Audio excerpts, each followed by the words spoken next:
recession indicator, all these little snacks are $1. Barely have anything in them. Recession indicator.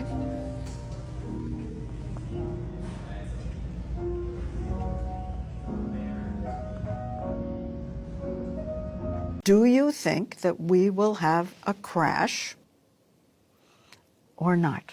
The answer is we will have a crash. I just can't tell you when, and I can't tell you how deep. But I can assure you, unfortunately, I wish I wasn't saying this, we will have a crash. Look, I'm not here to talk about macroeconomics with you. We're here to examine the purely aesthetic evidence of a financial collapse because the economy is great.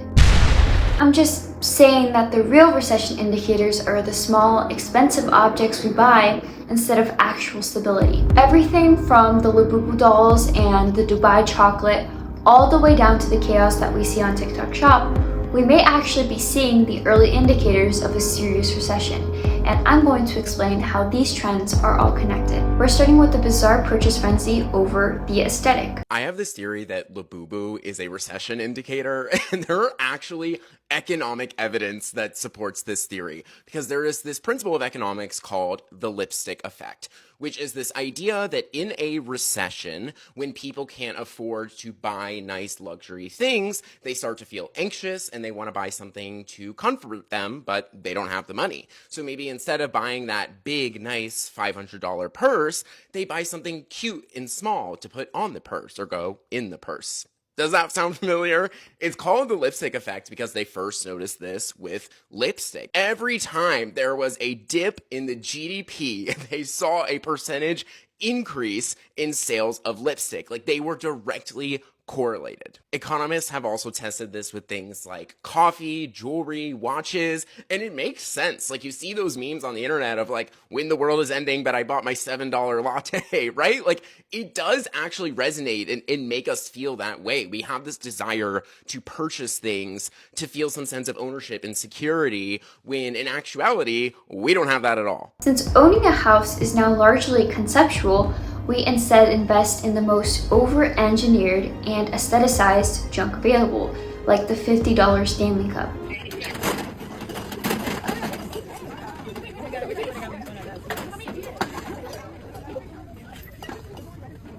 This is just an expensive purchase that makes us feel good immediately. The minute a basic utility or a small, non-essential item becomes a limited edition frenzy, the economic forecast is very clear that money is flowing into quick, shallow comfort because the deep, lasting kind is pretty much unobtainable. A $50 cup or a rare toy is totally justifiable when your long-term planning only extends until the end of the week. This right here shows you that America's about to go into recession, okay? When they start calling drinks like this orange, it don't even have a name, it's about to be a recession. This is America is being liquidated liquids. These are recession beverages. They're letting you know off top.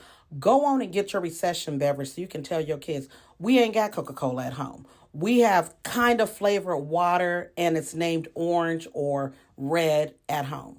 That's what you got. Next is the permanent jewelry. Let's do this permanent bracelet together. First, we're going to measure out the chain to her wrist and adjust it to the way she likes to wear her bracelets. Next, we're going to add a piece of leather to protect her skin and weld the bracelet together. All of this is painless, so don't worry. Then we're going to attach and weld the charm that I hand stamped with her and her husband's initials. This process is super quick, so... This is a micro investment designed to distract us from ever making a big one.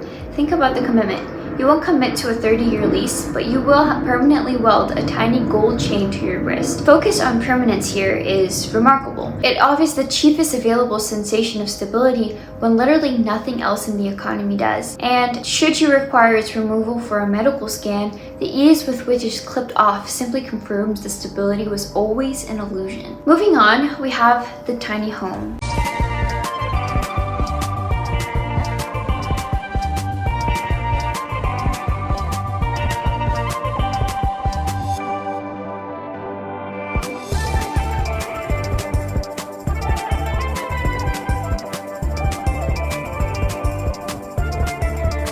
Excuse me, me, sir. Yeah. How much do you pay for rent in Knoxville, Tennessee? I don't pay anything. I live in this tiny home on wheels. Whoa, can I have a tour? Yeah, I got you. Come on.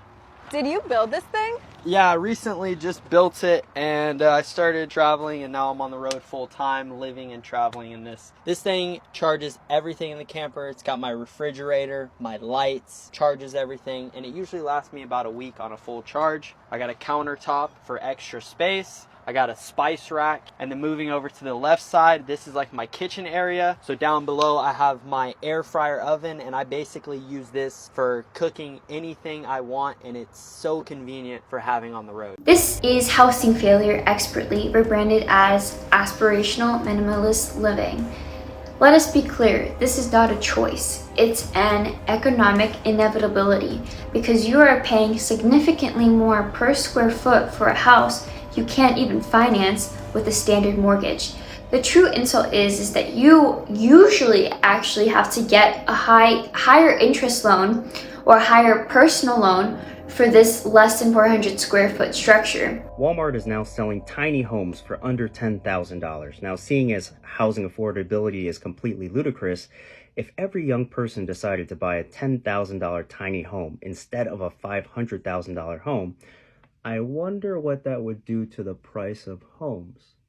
Oh, that's right. It would just go back to being a commodity, which was what it was always meant to be, and not your entire net worth tied up in a 30-year debt bomb. So this comment that I wanted to mention that says 10,000 tiny home plus $100,000 tiny land plus $60,000 in plumbing and electrical. Yeah, that doesn't really seem like it's worth it.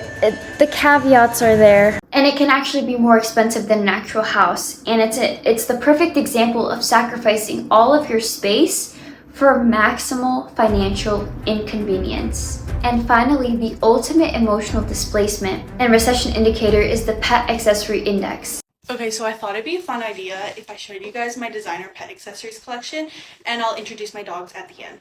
I just moved, you guys, but here is the first thing that I ever got for Lola. This is the Gucci harness and leash set, and I was really excited when it came out. I went to the stores and she tried on a bunch of things from the collection, but I ended up getting this. This is the Gigi monogram harness in the size extra small, and the hardware on this is so beautiful. It's super shiny, and so it glistens in the sun, and she always gets compliments when she wears it out. I obviously had to get a leash as well, but I didn't actually get the matching one. I ended up getting this red and green striped leash because I feel like the combination of the stripes with the monogram harness was just more fun and eye-catching. Okay, so the next thing is my Goyard dog bag. I feel like you guys have seen a bunch of times.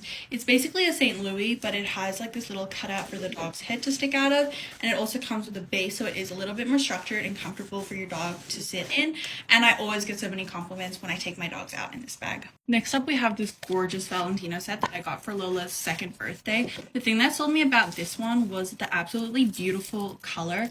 It comes in this hot pink with the Valentino rock stud crystals. So I got her the collar, which has a little Valentino tag, and then I also got the matching leash. Okay, this next thing technically isn't a designer brand. I keep it in a dust bag because it was custom made for my pups. It's this beautiful harness that was like bedazzled with the Swarovski crystals, and it's absolutely stunning. Okay, again, I'm not sure if you will count Ralph Lauren as a designer brand, but I have these little doggy t-shirts. This one has the Polo Man on the collar, and then this one has the Polo Man on the back, and you can get matching men's t-shirts, which my dad has. Okay, this is the last thing that they have. It's like their heirloom piece because they've inherited it from my mom's first dog that has already passed away. So it is a little bit vintage and worn, and it's not the most practical thing, to be honest, but it is very cute for photos. Okay guys, as promised, this one is Lola Lula. She is a 2-year-old red toy poodle, and this one is Miss Matilda Jane. She is almost 6 months, and she is a silver poodle. But yeah, this is their designer pet accessories collection. I know it's a little bit crazy, but I absolutely am obsessed with my 2 dogs. The family structure has shifted, and the pet is now the designated recipient of all deferred emotional and financial resources. We may struggle with student loan debt, but the dog requires a custom orthopedic bed and a small batch of gourmet meals. We are spending billions on accessories for animals genetically predisposed to sleeping in dirt. And the conclusion is simple. that the economy continues to fall tremendously, but your golden retriever has demonstrably a higher net worth than you do. And that, my friends, is the Complete Material Collapse Index, aka recession indicators of the modern day, and it's all highly aesthetic, deeply unnecessary, and perfectly available for immediate purchase. Hey guys, if you don't know me, I'm Isabella, and I talk a lot about finance, how to have your own business, and how to escape the 9-to-5.